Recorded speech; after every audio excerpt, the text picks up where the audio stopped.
আপনি যে রাষ্ট্রের সাম্য, মানবিক মর্যাদা, সামাজিক ন্যায় বিচার কায়েম করবেন, সেই রাষ্ট্রটা আবশ্যিকভাবে একটা গণতান্ত্রিক জায়গায় দাঁড়াবে। সেই গণতন্ত্র মানেটা কি আমাদের নতুন করে পরিষ্কার করে বলা দরকার। গণতন্ত্র মানে যার জনগণের হাতে ক্ষমতা, জনগণ ক্ষমতার কেন্দ্র।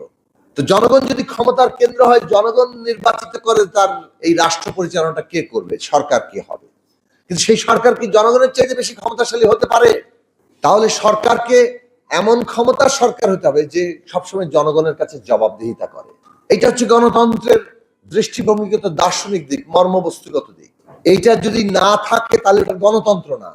এবং ঠিক এইটা থাকার জন্যই তাহলে গণতন্ত্রের যে কাঠামোগত দিক, সেই দিকটাকে ওইভাবে সাজাতে হবে। পদ্ধতিগতভাবে কাঠামোর মধ্যে যিনি সংখ্যাগরিষ্ঠ হবেন তিনি বিজয়ী, অথবা তিনি রাষ্ট্র পরিচালনা করবেন, সরকার হবেন। এটা পদ্ধতিগতভাবে ঠিক করা হচ্ছে। কিন্তু এই পদ্ধতির একটা বড় সমস্যা হচ্ছে যে যিনি সংখ্যাগরিষ্ঠ হচ্ছেন তিনি কিন্তু যে কোনো সময় স্বেচ্ছাচারী হয়ে উঠতে পারেন। সংখ্যাগরিষ্ঠতা বাদ বলে মেজরিটেরিয়ানিজম এটা একটা থাকে।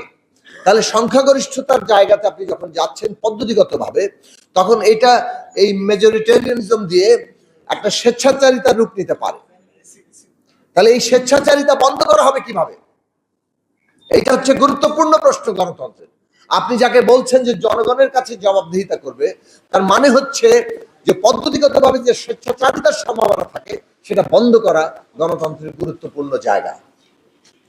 নানা দেশে নানা রকম চর্চা চলছে, সব জায়গায় যে খুব বড় আকারে এই পদ্ধতিগতভাবে স্বেচ্ছাচারিতা বন্ধ করা গেছে তা নয়, তবে যতটুকু অর্জন আছে বাংলাদেশে তার ধারে কাছেও যাওয়া হয়। গণতান্ত্রিক ব্যবস্থার পদ্ধতির মধ্যে সংখ্যাগরিষ্ঠ যিনি হন, সরকার গঠন করেন, যারা অন্য সংখ্যালঘিষ্ঠ কিংবা বিরোধীতে থাকেন তাদের কি অধিকার এবং মর্যাদা, এইটা হচ্ছে তার গুরুত্বপূর্ণ প্রশ্ন। বাংলাদেশ শুরু থেকে দেখে আসছে বিরোধী দল হওয়া মানে হয় আপনি জেলে থাকবেন, না হয় আপনি গুম হয়ে যাবেন, না হয় ক্রস ফায়ার হবেন, না হয় আপনার বিরুদ্ধে মামলা দেবে এবং আপনি আদালতের বারান্দায় ঘুরতে থাকবেন। আপনার ব্যবসা বাণিজ্য, আপনার সমস্ত সামাজিক জায়গা সংকুচিত হতে থাকবে। এবং গত 15 বছরে এটা কি রূপ লাভ করেছে যে একটা চাকরি যে কে পাবে তার ঠিকুজি বের করা হচ্ছে বাপ দাদা 14 গোষ্ঠীর মধ্যে কিংবা মায়ের গোষ্ঠীর মধ্যে কোথায় আসলে বিরোধী দল পাওয়া যায়। এই জায়গাগুলো বাংলাদেশে এটা তার উত্তুঙ্গ পরিস্থিতিটা তৈরি করেছে। তো পদ্ধতিগতভাবে এখানে আমাদের ওই জায়গাটা তৈরি করার কথা ছিল যেখানে বিরোধী দল কিংবা যারা সংখ্যালঘিষ্ঠ যে কোনো অর্থেই, রাজনৈতিক অর্থে কেবল নয়, কোনো পরিচয়ের অর্থে হোক, মতাদর্শের অর্থে হোক, জীবন চর্চার অর্থে হোক, এগুলো খুবই গুরুত্বপূর্ণ প্রশ্ন। অনেকে ফ্যাসিবাদের বিরুদ্ধে লড়াই করেছেন কিন্তু নিজেরা ফ্যাসিবাদী আদর্শ মনে মনে লালন করেন। আমরা দেখতে পাচ্ছি বাংলাদেশে যারা সংখ্যায় কম, মতাদর্শের দিক থেকে, জীবন চর্চার দিক থেকে, ধর্মীয় পরিচয় কিংবা অন্য যে কোনো পরিচয়ের দিক থেকে কিংবা রাজনৈতিক বিশ্বাসের দিক থেকে তাদের উপরে চেপে বসার একটা তৎপরতা চলছে। তো গণতন্ত্রের এই যে জায়গা, যে গণতন্ত্রে সংখ্যালঘিষ্ঠ যারা, ক্ষমতার বাইরে যারা, তাদের অধিকার কি, মর্যাদা কি, তারা মাথা উঁচু করে দাঁড়াতে পারছে কিনা, সেইটাই পদ্ধতিগতভাবে তার ব্যবস্থার আয়োজন হওয়ার কথা। এর মানে হচ্ছে এমন একটা ক্ষমতার ভারসাম্য থাকবে যাতে মানুষ সরকার স্বেচ্ছাচারী হতে চাইলেও সে তার আশ্রয় পায়।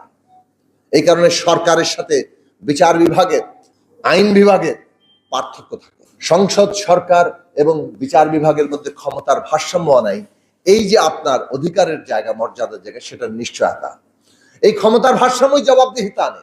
এই পদ্ধতিগত আয়োজন না থাকলে কোনো গণতান্ত্রিক ব্যবস্থা থাকবে না, ওইটা স্বেচ্ছাচারীতন্ত্রে পরিণত হবে।